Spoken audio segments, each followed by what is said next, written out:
Now, I don't know the exact date the Democratic Party got a monopoly on virtue, but it's been such an interesting thing to see how the people who I thought were tolerant, the people who I thought were inclusive, those who I believe to be, I don't know, this party of diversity, right? That everybody has a home here, happens to be the least tolerant, the most hate filled, and essentially has no space for any sort of diversity outside of their own cult like ideology. And I don't use the word cult because it's easy to use and, some sort of slander upon them. I don't even think it's a strong enough word, to be honest. To describe these people, I don't think it's a strong enough word. We need to create a new word that is more powerful, more poignant than dogma, than cult to describe what we are seeing with the far left. And this is coming from a guy who was raised in a very fundamental religious household where it's like, this is what it is and there is no deviation from it, right? This is a guy who has studied enough about cults to understand that what we are seeing here with the left is pure insanity. I mean, people who didn't even vote this last election cycle were being thrown off the boat because they didn't vote. That's a bar. Literally. It rhymed. There are individuals who are looking for common ground. Democrats, mind you. Right? Because this isn't about a Democrat anymore. The left has gone so far left. What the hell is a Democrat anymore? That's why I use far leftist, woke. I don't know what they are anymore. The left-wing politics thing has become some weird, enmeshed, non-recognizable thing. I don't know what it is anymore. I don't understand what it's become. I mean, can I call it the Democratic Party? I guess I have to because they're still calling themselves that. They're calling themselves the DNC, but it's looking more like LGB. You understand me? I don't know. So anyway, I happened to run across this post that was shared by Mr. Harry Balls himself, aka Elon Musk. Type of guy to change his name on a weekly basis based on how he feels. More power to you. Thank you for freeing X, or formerly known as TikTok. But I saw this video and I thought to myself, man, I really want to get into this because this is a soft spot for me when it comes to the difference between leaving the right versus leaving the left. Or in my own situation, it was what my experience was like when I was a so-called Democrat, a so-called lefty, and how I was treated by the opposite side. And then me becoming a so-called, righty, and how I was treated by the other side when I made that transition, or at least made that public declaration. The difference between the two is it's not even night and day. I'm looking for powerful words nowadays. I want things that really just drive it home. It's kind of like the difference between, the innocence of a beautiful, 3-month-old, I was going to say newborn baby, but some of them look like aliens, but a beautiful little baby, the cutest little baby, and you just want to hold them and protect them. It's the difference between that and basically the devil, like literally Lucifer, Satan. That's the difference between the responses that I got when I was a lefty and when I was a righty, right? When I was a Democrat and when I was a Republican. And so I'm going to play this out. It's a little sketch comedy, little 1-minute situation. So we'll watch it together and then I'm going to really unpack this situation. So shout out to the creator. Who is the creator? Politipeach. Okay. Shout out to you, Politipeach. I'm leaving the Republican Party. Okay. May I ask why? I don't agree with the policies anymore, and I'm leaning left. Okay. Well, although we can agree to disagree, I really respect you as a friend. I've enjoyed our friendship, and if you ever want to talk about politics, we can, but we don't have to.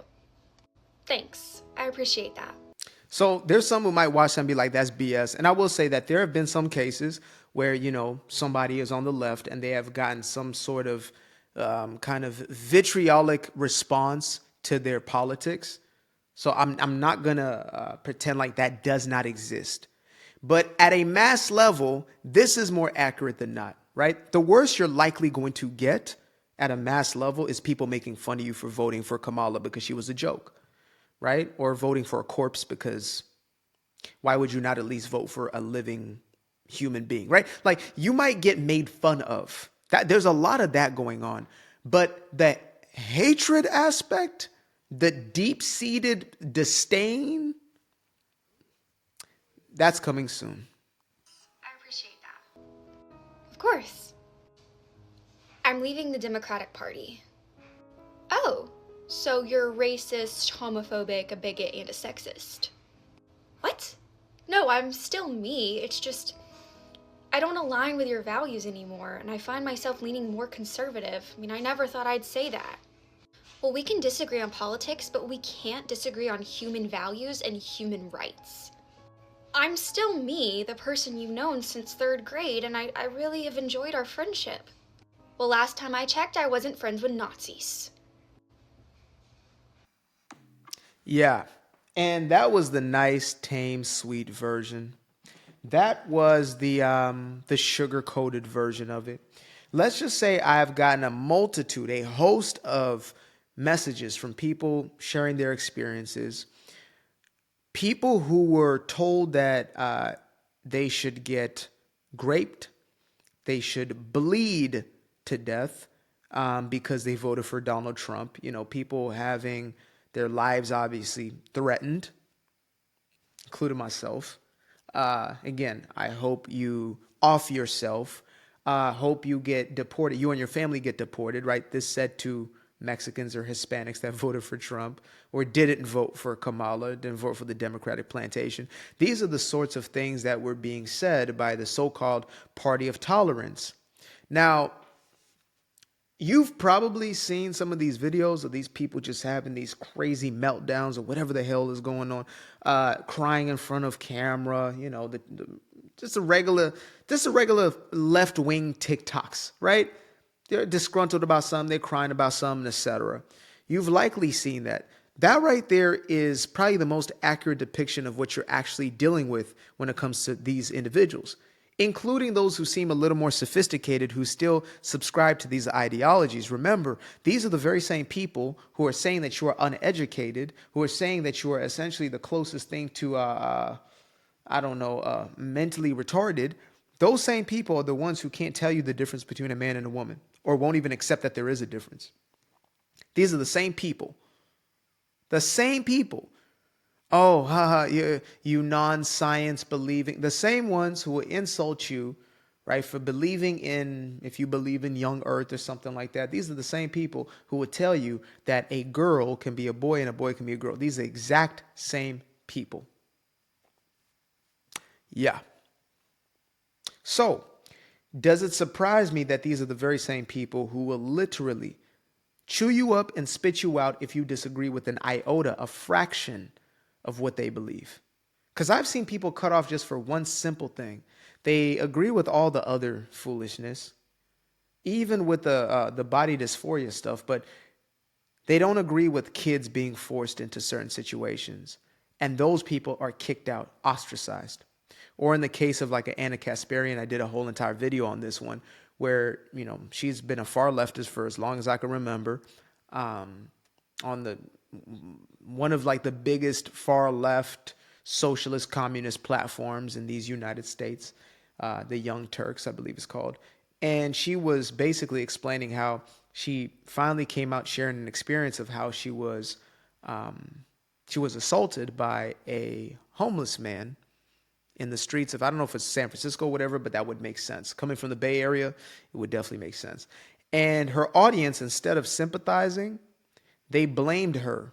They actually victim blamed, because they created such statements as victim blame, right? They actually victim blamed her and said, how dare you for talking about these people, these disenfranchised people, right? These victims. How dare you give them or put them in a bad light? How dare you put this image of these sorts of people out there like there's some evil, reprehensible. You are the problem.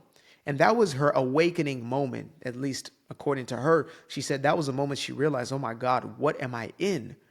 What is this cult? Like for me, it was an argument that basically took place. It was like Christmas of 2018 or something like that, when I was still in a place where I was like, I wasn't out of the conservative closet necessarily, at least not out to the public, but in my household, you know, I was finally having bits of conversations, etc. Still quite timid about it. Was quite afraid to share my opinions, seeing what happened to people who wore that red hat with those 4 words on it. I wanted none of that smoke, not at that time of my life. But I remember finally like outing something. I don't remember the context, but I don't remember the wording, but I remember some of the context. And I was essentially defending Trump, and my brother was home, and my brother happens to be part of the community, right? The community, the alphabet community, etc. And I didn't know at that time actually, but essentially he popped off. And this is my older brother, so this isn't like a little kid popping off. This is a man who is 6 years older than I am. And essentially we started having a yelling match, and nobody's going to beat him in a yelling match. So like I just called it quits after a certain point. But we were going back and forth, and he's like, I mean, I'm talking about rage. And that was the first time I was like, whoa. When I was, a lefty saying all this crazy stuff, this foul stuff about people on the right, you're racist, you're sexist, you're this, you don't care about human rights. When I was saying all of this, I wasn't getting much backlash at all in a public setting.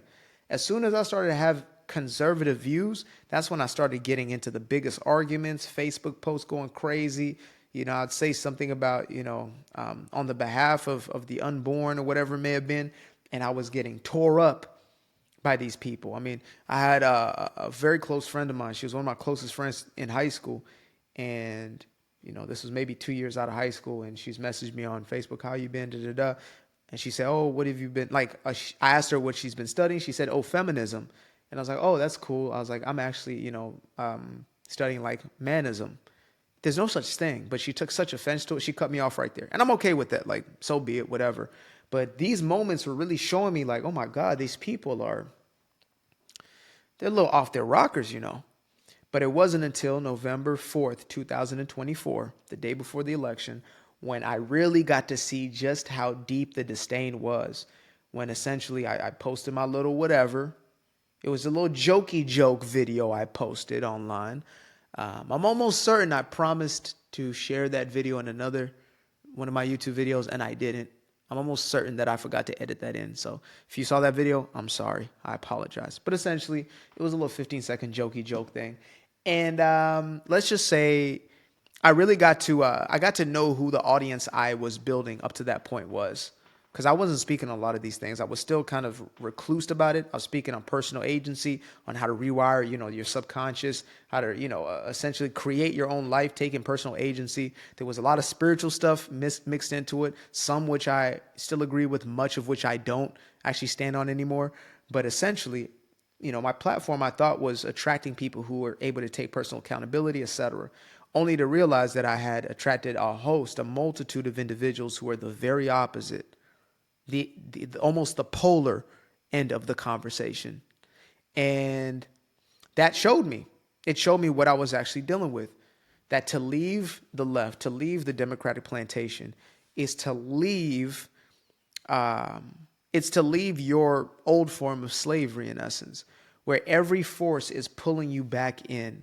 They use shame, they use guilt, they use aggression, they use manipulation, they use coercion, they use pandering, they use flattery, they use whatever it is to keep you there. And I never felt that pressure ever when I was on the left. Never. Not once did I have an experience where somebody was like, you're so stupid, you're so dumb, you're so this, you're so that, you're so racist, how could you? You need to be a Republican. Instead, I had people try to educate me to say you're wrong, or people tell me just straight up like you're wrong, you're inaccurate, you have the wrong information, etc. And I was so justified, even though I had not actually done the research. I was hiding from the research. I was afraid to look into people who had different opinions than myself. Some people think I'm just some sort of echo chamber. I'm like, dude, I came from the side where it was, you don't listen to anybody else. You don't listen to anything else. Like you don't even pay it the slightest bit of attention because it is platforming, racism, sexism, homophobia, misogyny, all fascism, whatever they have, whatever the flavor of the day is. So, yeah, I'm glad I came across that because, this is a subject I speak on extensively, but people have lost family members, friends, best friends, lifelong friends, like in that little video, since third grade, whatever, right? People known each other for eons because of this subject.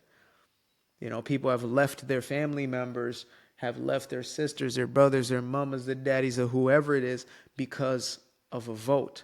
And we can get into the conversation of values, but if you really want to talk values, okay, what value are you defending? Your value system is saying it's okay to put women in danger. It's okay to protect the criminal as opposed to the law-abiding citizen. It's okay to protect the insane person as opposed to the child. That's the values, not just the unborn. That's a whole nother conversation by itself. This is the party that essentially wants to unalive babies at unprecedented rates because they don't want to take responsibility for the life that they create, if we're to be honest about that conversation. These are the same people who say they care so much about women being, physically assaulted and that leading to a child raped. But then in reality, why is it that they're the very same ones who are telling other women who voted for Trump or didn't vote for Kamala that they hoped that they got? Make that make sense. These are the very same people. Oh, we care so much about women's rights. As soon as it's time to support women's rights, as soon as it's time to put a vote in, the Democratic Party votes against it. Protect women in sports. 12 senators out of the Democratic Party voted yes. The other 30 somewhat voted no. That's interesting. The Party for Women's Rights, right? Oh no, it's only protecting them when it's them unaliving their own. That's when we protect them. We protect them when they are anti-life. Okay, got you. Makes sense. No, makes sense. Makes sense. Thank you for showing me who you are and what I'm dealing with. And that's why I will never, ever, ever in my life support whatever that is. If that made its way into the right and that became the Republican platform, I'm disowning the entire thing. Whatever connects itself to that debauchery, that degeneracy, that dysfunction, I am disconnecting myself from. There's no conversations to be had about it. I don't care who it is. If tomorrow DJ T came out and said, you know what, I actually support kids being mutilated and I think that's cool and it's okay. And, our party should really look to protect children being put on blockers, I would disown him tomorrow. I would feel duped and bamboozled. But instead he's doing the opposite and saying there's two. There's a boy, there's a girl. There's a boy, there's a girl. The boys are the boys, the girls are the girls. And that is what I voted for. I used to be afraid of the dark, place unknown like a heart in their heart. I used to see my life in the bar. Now the kids unchained, every shackle is lost. 2 steps in the moonlight, 2 step in the daytime. You just know when it feel right. You got a feeling the time's night. See you through those shades that I just threw on. Through my lenses, you just can't do no wrong. I fell in love with myself again. I fell in love with myself. I fell in love with the sunshine. I fell in love with the light. I fell in love with the full moon. I fell in love with the night. I can see the light again. I can see the light. You can see the life in him illuminate the night. I know the time is taking. A 365, that's a full rotation. I see you looking up, you know them constellations. Constantly gazing like house of praises, you get to praising.